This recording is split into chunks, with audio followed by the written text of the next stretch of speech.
I had some material left over, and now that I've been driving for quite some time with my stage 3 install here into my M2C, I still hear a little bit of road noise, but since it's all behind me, I can tell it's coming from the trunk. So it only makes sense to take the leftover material that I have and go ahead and put it throughout the entire trunk basin as well, all down through all of the different wells and so on.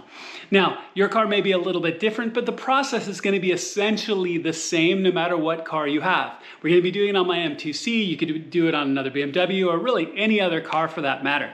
All right, so with that, let's go ahead and jump in, check it out. Okay, y'all, so here we are at the trunk, and this is going to be pretty straightforward, so I'm going to move through it a little bit more rapidly than my other SoundSkins videos, because I'm going to assume that hopefully you've watched them as well. And so really what we're going to do is take a look at here at the trunk. Obviously here in my MTC, I've taken the rear board off already, just to give you a view of what this looks like in my car. Now, every BMW is going to be different. Very commonly, the battery is over here on the right-hand side instead of here in the center like it is in my M2.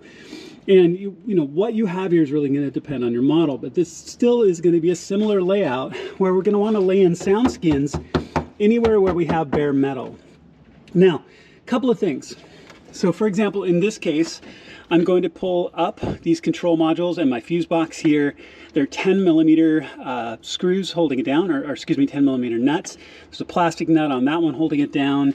You can see this power distribution box here also has a 10mm plastic nut.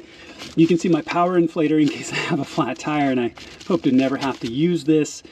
Now, the one thing I am going to do is I'm going to leave my battery in place. I'm not going to put SoundSkins in or around this at all. I don't want to shift my battery around. I'm going to leave that as is. The other thing I'm going to not do, so you can see my primary ground and my primary power right here. I'm not going to disturb those at all. So my goal in this really is to get to as much bare metal as possible. And what you do here is really going to depend on what you want for this.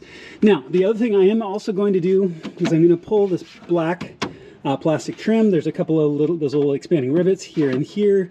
I'm going to pull my side carpets because I want to lay SoundSkins all through those areas as well. So I'll show you that process, but I wanted to give you kind of a quick introduction to what the space looks like before we do it. Your car may be a little bit different, but it's going to be similar enough that I think you can use this on pretty much any car.